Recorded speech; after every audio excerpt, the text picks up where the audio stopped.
हरिपद धर्म के कलिमह एक प्रधान येन केन विदिद्धिन दान किए कल्याण। धर्मरूपी वृषभ, धर्मरूपी नंदी, धर्मरूपी बળદ, એના 4 ચરણ આપણા શાસ્ત્રકારોએ બતાવ્યા છે. તો દાન એક ચરણ છે. એ ધન ધન્ય છે જે દાનમાં વપરાય છે.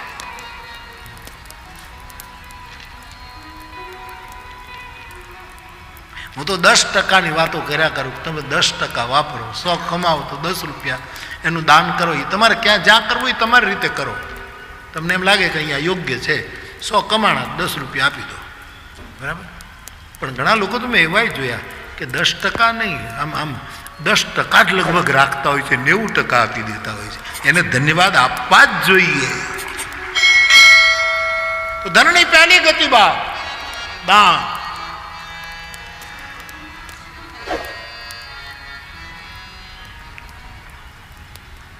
કાલે આવતા હતા મેં પ્લેનમાં, તો આવી વાત થતી હતી 10મા ભાગની. એટલે હું કહેતો હતો કે ભાઈ 10મો ભાગ જે કાઢશે ને એને કોઈ દિવસ મુશ્કેલી નહીં પડે. આ કેટલાય લોકોનો અનુભવ છે સાહેબ. તમે હાંડામાંથી 2 છાલિયા પાણી નાખી દો ને તો ઓછું થાય, પણ વીરડામાંથી કાઢી નાખો તો ઓછું ન થાય, નવી હર્યું ફૂટે.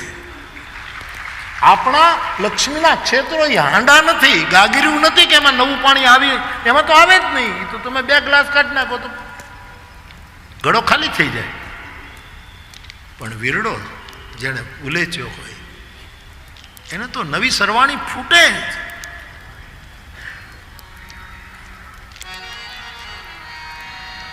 તો 10મો ભાગ જે કાઢે છે, કારણ કે ધનની પહેલી ગતિ છે દાન.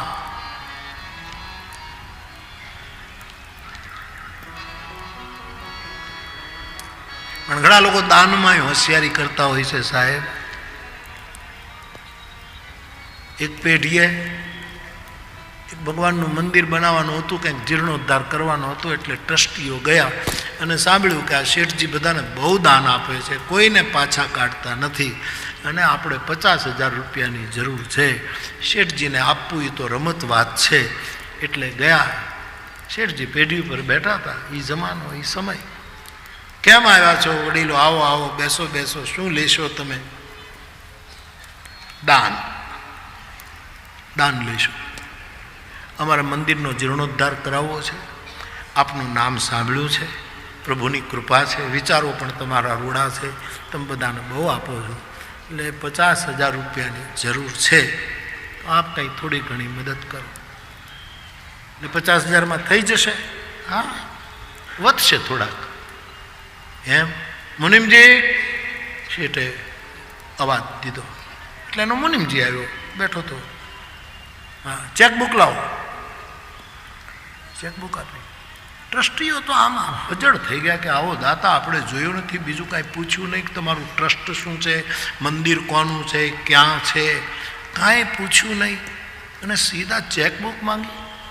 લાવો ચેક. આ માણસે 50,000નો ચેક લખી દીધો ધડ દઈને. લ્યો જાઓ, હજી 11 વાગવાની તૈયારી છે, બેંકમાં જઈને વટાવી દો. જાઓ, કાંઈ કામકાજ હોય તો કહેજો. પેલા ખુશ થઈ ગયા. ગજબનો માણસ, આવો તો દાતાર કાંઈ જોયો નહીં. સ્ટેટ બેંક જ્યાં એના દરવાજા ખોલે ત્યાં પહેલો જઈને ઊભો રહ્યો. કેશિયર કે જે કાંઈ હોય ત્યાં ચેક આપ્યો 50,000. પેલા એ જોઈને કીધું કે ભાઈ આના પૈસા ન આવે, આમાં સહી જ નથી. જેણે ચેક લખ્યો એની સહી તો હોવી છે ને, સહી જ નથી. સહી કરાય આવો, આપનારનું નામ નથી. પેલાને થયું શેઠજીએ એકદમ ઉતાવળમાં ચેક લખ્યો ને સહી કરવાનું ભૂલી ગયા હશે. એટલે અડધા કલાકમાં પાછા આવ્યા. શેઠજીની પાસે જઈને કીધું કે શેઠામાં આપે આપના નામથી જે સહી કરતા હોય ને સહી નથી. શેઠે કીધું કે હું નામથી દાન આપતો જ નથી, મારા બધા દાન ગુપ્ત દાન જ છે. એમ કે મારું નામ લખું જ નહીં. મેં આવા કેટલાય ચેક આપ્યા, બસ આમ નામની મારે પરવા જ નહીં. અને આ નામ વગરના ચેકની અમારે ભાજી કરીને ખાવી. આ નહીં.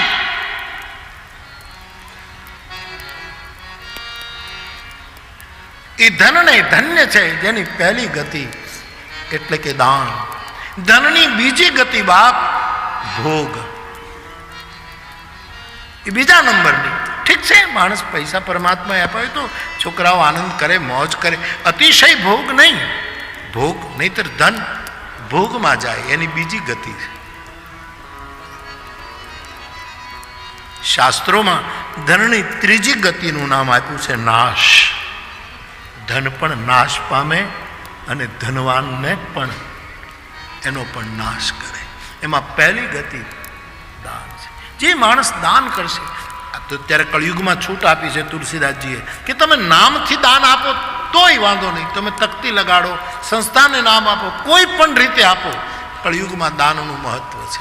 એ બુદ્ધિને પાપમાં રતિ ન હોય, પાપમાં રુચિ ન હોય, કેવલ પુણ્યમાં જ જે બુદ્ધિ વિચારતી હોય કે પુણ્યમય જેના વિચાર હોય, એવી સ્થિતપ્રજ્ઞ બુદ્ધિ, એવી પરિપક્વ બુદ્ધિ ધન્યવાદને પાત્ર છે કે જેમાં પાપના વિચારો જ પ્રગટ ન થાય. એવી મતિને ધન્યવાદ આપે છે. આવું આખું લિસ્ટ આપને મળે.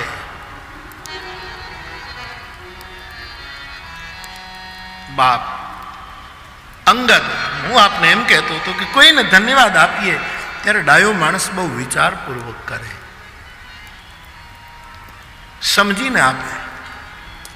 ધન્ય જટ અંગદની સાથે જેટલી ટુકડી હતી વાનરોની સીતા માતાની શોધ માટે, અને જ્યારે અંગદ આમ બહુ વિચારપૂર્વક બોલ્યા કે જટાયુ સમાન કોઈ ધન્યવાદને પાત્ર નથી, ત્યારે એની સાથે જેટલા મિત્રો હતા એ બધાને બહુ નવાઈ લાગ્યું કે અંગદ જેવો એક સમજદાર માણસ, બુદ્ધિશાળી માણસ,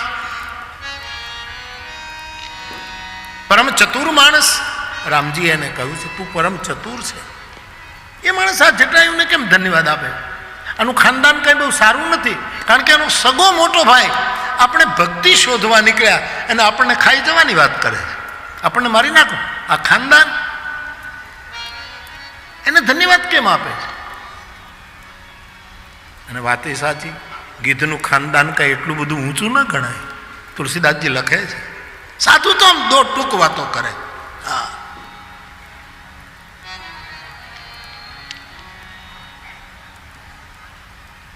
ગીધ અધમ ખગ આમીશ ભો.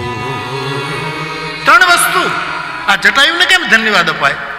એક તો ગીધ છે, પક્ષીઓની જાતમાં અમુક પક્ષીઓ અધમ ગણાય, એમાં એક ગીધોમાં શ્રેષ્ઠ નથી ગીધ. ગીધ અધમ ખગ આમીશ એ તો માંસાહારી છે, અને આ બધા જે છે બોલે છે બધા શાકાહારી છે, ફલાહારી છે. આ તો અધમ પક્ષી છે.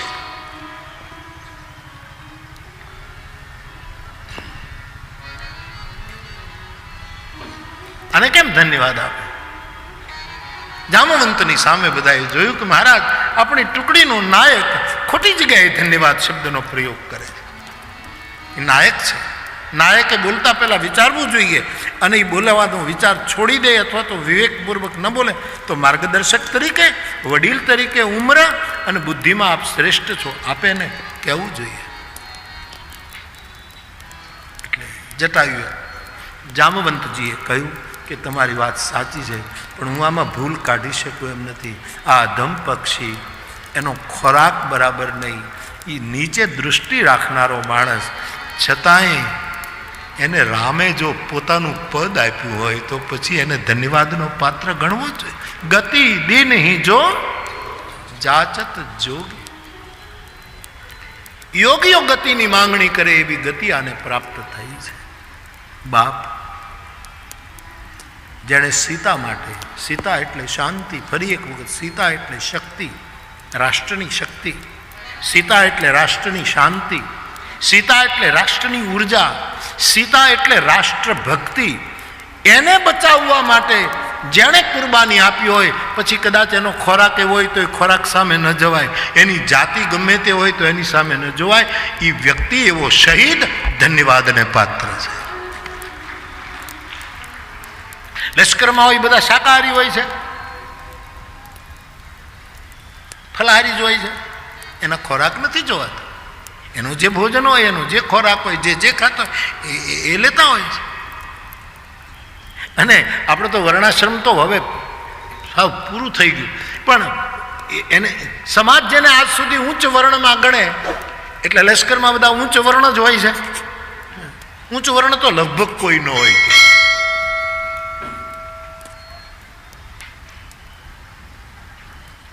વર્ણ વાત પેલી થઈ ગઈ, હવે મૃતપ્રાય થઈ, છતાંય બધા જ કઈ ઉત્તમ કુળમાં, પણ એ નથી જોવાતું સાહેબ. બધાનો જન્મ અને બધાના કર્મ દિવ્ય જ હોય એવો તો એક જ માત્ર મારો કૃષ્ણ છે, બીજો કોઈ નહીં. ઘણાના જન્મ દિવ્ય નથી પણ કર્મો દિવ્ય હોય છે, ઘણાના કર્મો દિવ્ય નથી પણ જન્મ્યા હોય છે ઉપજે જદપી પુલત શકુલ. જન્મ સારા કુળમાં પણ રાવણના કર્મો સારા નથી. બંને જેના દિવ્ય હોય. તત્વતઃ માણસો જે છે તત્વને પીછાનનારા એને સમજી શકતા હોય. આવું મારું જીવન કૃષ્ણ કહે છે ગીતામાં.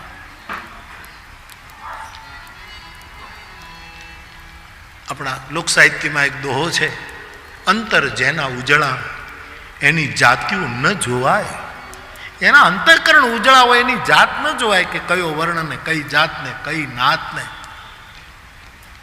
અંતર જેના ઉજળા એની જાતિઓ ન જોવાય. અવધેશ હેઠા ખાય ઓલી ભીલડી ના બોર ભૂધરા. ભગવાન રામ બ્રહ્મ પરમાત્મા પણ શબરીના હેઠા બોર. જેના અંતઃકરણ ઉજળા હોય એની જાતિઓ ન જોવાય. એનો ખોરાક શું, એનું ઘર કેવું છે એ કાંઈ ન જોવાય. એનો જન્મ ક્યાં થયો છે કંઈ ન જોવાય. જટાયુને ધન્ય છે કારણ કે એને રાષ્ટ્રભક્તિ માટે, રાષ્ટ્રની શાંતિ માટે, રાષ્ટ્રની ઉર્જા માટે, રાષ્ટ્રની શક્તિ માટે એમણે પોતાનું પ્રાણ બલિદાન કર્યું છે. સામે 10 જણા હોય અને એની સામે એક જ સૈનિક હોય તો ખબર તો પડી જાય કે હું ગમે તે જેટલાને વધારે મારું એટલું જ ફાયદામાં છે, બાકી હું તો મરવાનો છું. 10 કોઈ એકને મારા. એને ખબર છે કે આમાં નિર્વાણ છે જ. આ જટાયુને ખબર હતી કે રાવણની સામે યુદ્ધમાં હું જીતું જ નહીં, છતાંય સીતા માટે, ભક્તિ માટે એમના પ્રાણ આપ્યા, એમણે શહીદી વહોરી. એટલે અંગદ કહે છે એનો ખોરાક ન જોવાય, એની જાત ન જોવાય, એ કઈ યોનિમાં આવ્યો છે એ નથી જોવાતું, કે મનુષ્ય યોનિમાં છે પક્ષી યોનિમાં. એટલે અહીંયા અંગદ વિચાર કરીને બોલ્યા છે ધન્ય જટાયુ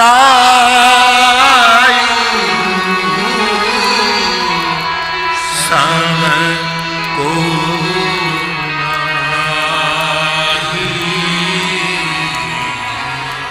પોતાની ટુકડીને આશ્વાસન આપતા અથવા તો પોતાને જે ડર લાગ્યો છે એને વ્યક્ત કરતા અને કહ્યું છે કે ધન્ય છે જટાયુ. અડધું પડધું સમાધાન બધાને થયું કે જટાયુ ધન્યવાદને પાત્ર છે, પણ તોય હજી મનમાં અવઢવ છે. અંગદની સામે જોઈ રહ્યા કે મહારાજ હજી આમ પૂર્ણ સમાધાન નથી થતું, તો મેં આને ધન્યવાદ આપી દીધો, પણ હજી કાંઈક કહો તો અમને આમ પૂર્ણ સમાધાન. અને અંગદ બોલ્યો છે રામ કાજ કારજ તનુ ત્યાગી. રામ કાજ રામ કાજ કારજ તનુ ત્યાગ. હરિપુર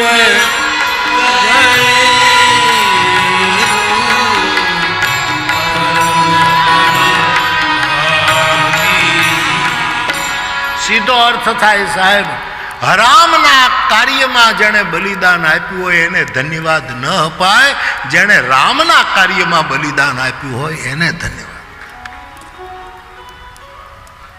આ જટાયુ એટલા માટે ધન્યવાદ, એની શહીદી રામ કાર્ય માટે થઈ છે. રામ કાજ કારજ તનુ ત્યાગી, જેણે શરીર હોમી દીધું અને પરિણામ અધમમાં અધમ, જેનો ખોરાક બરાબર નથી, જેની દ્રષ્ટિ નીચે છે, કુળ પાવન નથી, પણ રામ કાર્ય માટે એણે શરીર હોમી દીધું. એટલા માટે હરિપુર ગયે, હરિપુરમાં ગયા છે, પરમાત્માના ધામમાં ગયા છે. હરિપુર ગયે પરમ બળભાગી,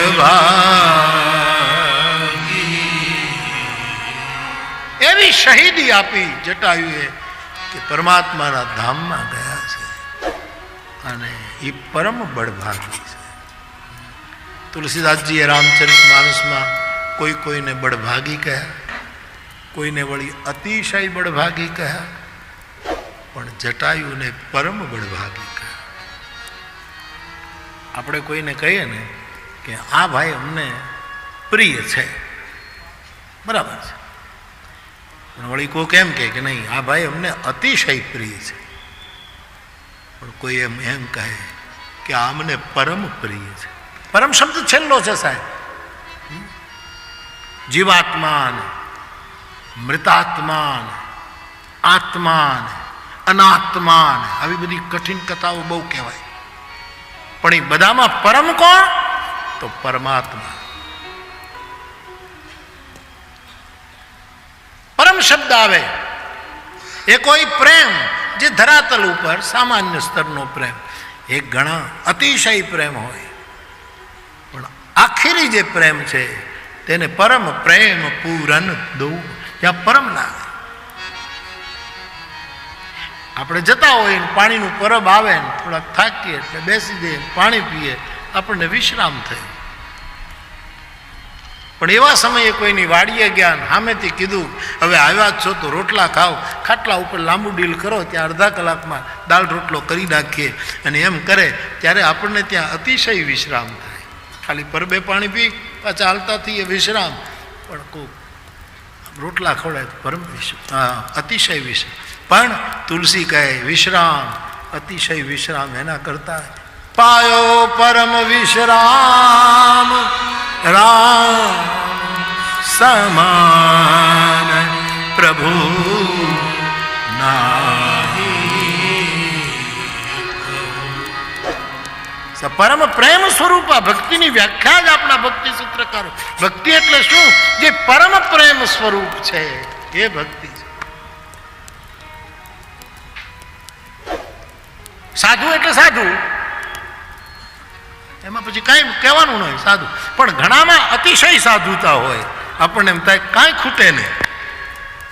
વળી તુલસી કહે નહીં, એ કહું એનાથી ઊંચું પરમ સાધુ પરમાર્થ વિંદક. પરમ સાધુ, પરમ સાધુ એક અર્થ હોય, સામાન્ય અર્થ, એક અતિશય અર્થ. હા શું અર્થો કર્યા, પણ એ કોઈ છે પરમાર્થ. રામ બ્રહ્મ પરમાર્થ રૂપ. તો ઘણા બળભાગી છે રામાયણમાં, ઘણા અતિશય બળભાગી છે, પણ મારો જટાયુ પરમ બળભાગી છે. બળભાગી કોણ છે? બળભાગી અંગદ હનુમાન.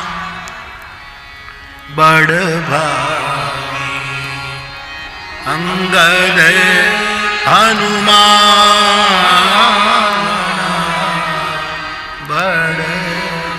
ભગવાન રામના ચરણને સેવા કરે છે એ અંગદને હનુમાનને તુલસીદાસજીએ કહ્યું એ બળભાગી છે. પણ અતિશય બળભાગી અહલ્ય એ ભૈરવીમાં કરતો. જયશ્રી માતાજીએ ભૈરવીમાં સ્તુતિ કરી.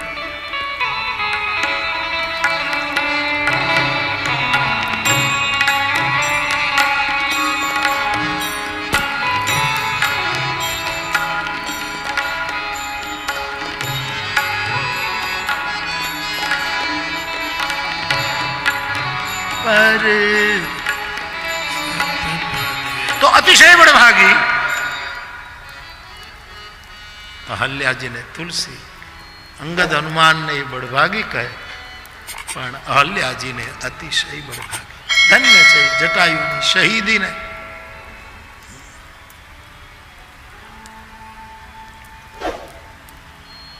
હરિપુર ગયેવું પરમ બળભાગી. જટાયુ પરમ બળભાગી છે. આપણે બધા જ ભાગ્યવાન તો છીએ જ કે મનુષ્ય દેહ મળ્યો છે. બહુ મોટા ભાગ્ય છે આપણા. બડે ભાગ માનુષ તનુ, બહુ મોટા પુણ્ય કે આપણને મનુષ્ય દેહ મળ્યો છે. કોઈ આપણામાં વળી અતિશય બળભાગી હશે, પણ બીજાના માટે જે કુરબાન થાય, બીજાના માટે જે જીવન ન્યોછાવર કરે, એવી શહીદીને ગોસ્વામીજીએ પરમ બળભાગી શબ્દથી એની વંદના કરી છે. એટલે જટાયુ રામકથા જગતનો પ્રથમ શહીદ છે એવું સંતો સદીઓથી બોલે છે. વિદ્વાનો બૌદ્ધિકો હવે બોલે છે કે જટાયુ મૂળમાં અમુક તો ખુલાસા કરવા જ જોઈએ, કારણ કે લોકો નહીંતર મૂળ ભૂલી જાય. આ સાધુઓએ કહેલી વસ્તુ છે, આ પૂર્વ સૂર્યોએ વિશ્વના. જેમ હું કયા કરું કે જગતમાં આટલી લાંબી કલ્યાણની કોઈએ પદયાત્રા કરી હોય તો મારા રામે કરી છે. એ વખતે વાહનો નહોતા તો બધા પદયાત્રા કરતા હતા, પણ બધું જ હોવા છતાંય જેણે પદયાત્રા કરી હોય અહલ્યાના ઉદ્ધાર માટે, ઋષિઓના કામ કરવા માટે. નાનુભાઈ ક્યાં ગયો? હા નાનુભાઈ, આ તમે જે એવોર્ડ આપો છો ને બધાને, એમાં આ જ્યારે તમારું ભંડોળ ઊભું થાય ને પછી તમે જે નીતિ નક્કી કરો, એમાં એક જટાયુ એવોર્ડ બહાર પાડો. એમ પરમવીર ચક્ર મળે, કોઈ આચક મળે, એ જે તમે આપો એમાં જે સૈનિકોને જેને જેને તમે નક્કી કરો એનો એક એવોર્ડનું નામ હોય જટાયુ એવોર્ડ. કારણ કે પહેલો જટાયુ એ શહીદ છે સાહેબ, એના નામનો એક એવોર્ડ સાહેબ. અને સાધુઓને પણ જટાયુ જ કહેવાય. જેણે પોતાની આયુષ્યને પોતાની જટામાં હંગરી રાખી હોય એવા સાધુ જટાયુ છે. આખી આયુષ, ઘણાની આયુષ પોતાની આંખમાં હોય, ઘણાની આયુષ કપાળની રેખામાં હોય, ઘણાની આયુષ હાથની રેખામાં હોય, ઘણાની આયુષ પગની રેખાઓમાં હોય, ઘણાની આયુષ બીજાના હાથમાં હોય. પરણેલા બધા જાણે છે કે આપણી આયુષ કોના હાથમાં છે. ઘણાની આયુષ બીજાના હાથમાં હોય આવું. અને આશ્રિતનું આયુષ એના ગુરુના હાથમાં હોય છે સાહેબ. એને લંબાવવું એટલું લંબાવી નાખે અને એમ લાગે કે હવે આ નિર્વાણનો અધિકાર થયો. આ કોના કોના હાથમાં આપણા આયુષ છે.